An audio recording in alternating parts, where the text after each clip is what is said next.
In this video, we'll be going through 2 boxes of pennies as well as filling up any of the album that we can get while hunting the boxes. We'll be looking for any wheat cents from 1958 or older. We'll also be looking for any foreigns, proofs, errors or varieties, or any other cool things we can find. And we do have 3 enders throughout these 2 boxes, so I'm hoping they'll be good. First box, we just have a Canadian right there. And right here is a 1930 Denver wheat cent, which we will be able to use for the album. Awesome to see a 30s with a mint mark as an ender. That's a really great sign. Then 1 ender in the second box right here is another wheat cent, 1946 from Denver. So hopefully that's a good sign for the boxes. Let's start the hunt, and I'll bring you in when we have our first find. Roll 3, and we have the first find of the hunt, and it looks like it's going to be a Canadian cent, which it is, and it's from 1999. Just opened roll 7, and I see the edge of the first wheat cent as well as 2 other foreigns. So I'll get the foreigns first. First is a 1968 Canadian cent, and the other foreign is here. Another Canadian cent from 1977. And then the edge of the first wheat cent is right here. And it is a 1940 out of Philly. Roll 9, and I see the edge of yet another Canadian cent near the beginning of the roll right here. Number 4 of the hunt is a 2001. Same roll as that Canadian, and hiding in the back of the roll was the second wheat cent of the hunt. That was a little environmental damage on it, but still, hopefully it's for the album. And it's a 1953 out of Denver. Roll 11, and we have wheat cent number 3 of the hunt right here. This one is a 1941 Denver. Just opened roll 20, and I see the edge of the Canadian cent number 5 of the hunt. It's one of the odd edged ones right here. This one's from 1983.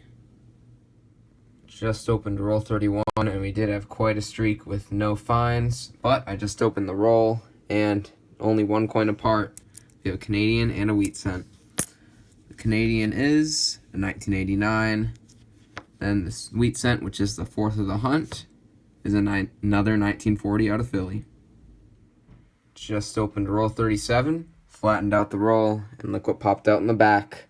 A 1936 out of Philly, pre-40s wheat cent. Unfortunately, this is one that we already have. Might upgrade the one we have, but still, any pre-40s wheat cent is a great find, and it's wheat cent number 5 of the hunt. Same roll, and I must have been focused on that 1936 wheat cent because I missed the edge of a Canadian. This one is another 2001. Roll 40 was that Canadian ender. Don't see anything else in the roll, but the Canadian is a 1985. Just opened roll 43, and I see the edge of another Canadian cent. This will be Canadian cent 9 of the hunt, and it is a 1982. Roll 36, and we're going to hit double-digit Canadian cents for the first box because we have number 10 right here. And it is a 1964, which means it is a young head. Next roll, just open the roll, and we have another Canadian cent right in the middle. This one is a 1984. Roll 48 was that 30s wheat cent ender, and there's actually another wheat cent just a few coins behind it. We'll pull out the ender first. 1930 from Denver. That is an awesome find. Definitely will be using that for the album. And then a few coins later, I see the date already. It is a 1957 Denver. 2 wheat cents in the same roll. That's awesome. That was all for box number 1, and it was an alright box. We ended up with 7 wheat cents, which is a little less than I usually want to get, but we did get 2 from the 30s, which was great.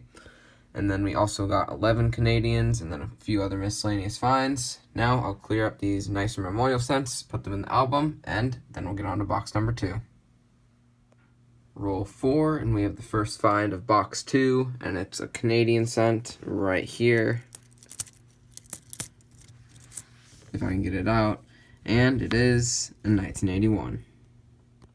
Roll 5 was that wheat cent ender. I kind of forgot about it until the end of the roll, which was the last coin, and it is the 1946 Denver.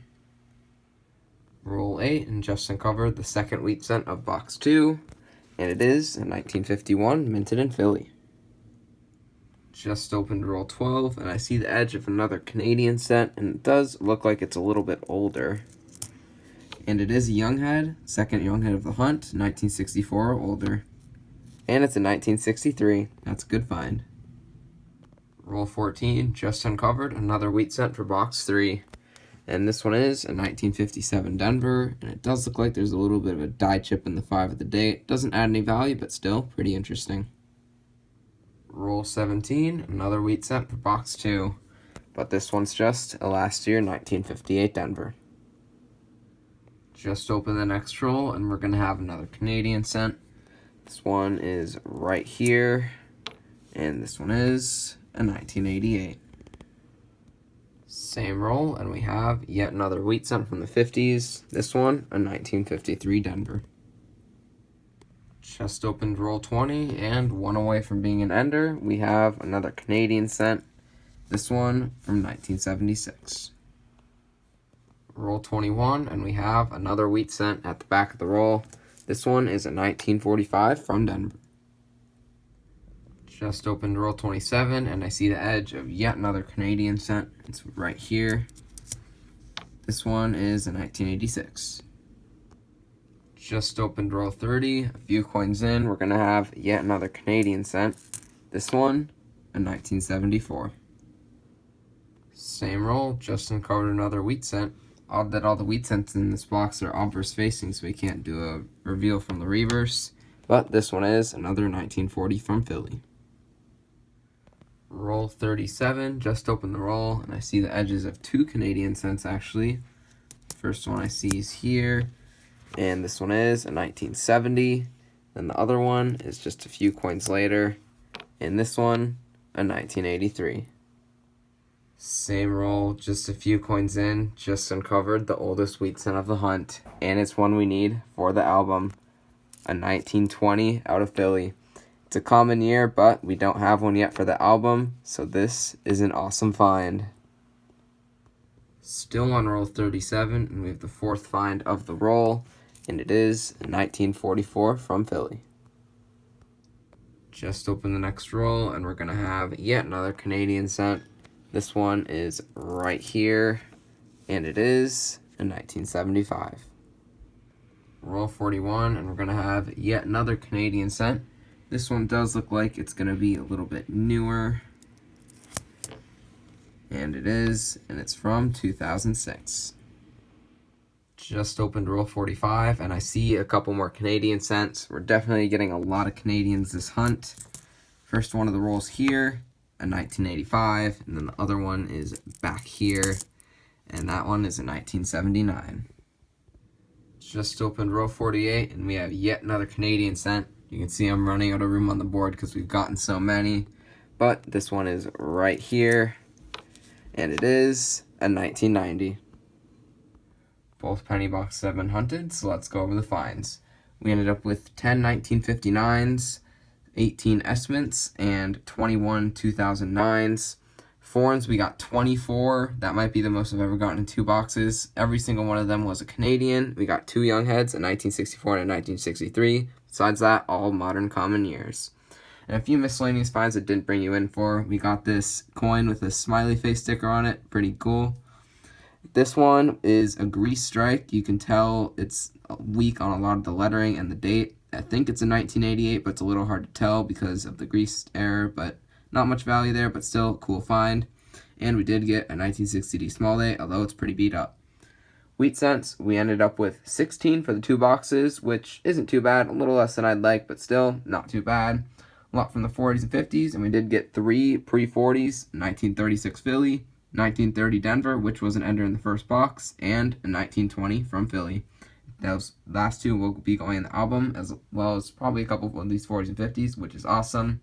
And then copper, we did pretty good. We got pretty close to filling the copper jar, which is about average for 2 boxes, about how I do, which is pretty good. Now I'll add the wheat cents as well as these nicer memorial cents to the album, and I'll bring you in to see how much progress we made. Finished adding and upgrading everything in the album, and here's how it looks now. Added that 1920, that 1930 Denver in this hunt, as well as we upgraded that 1936, which was great.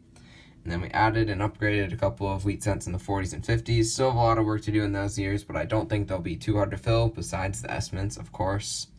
In the memorial sense, we got a lot of nice ones from the 60s and 70s in today's hunt, and we're able to fill that last page with pretty much all BU memorial scents from the 80s and 90s and early 2000s.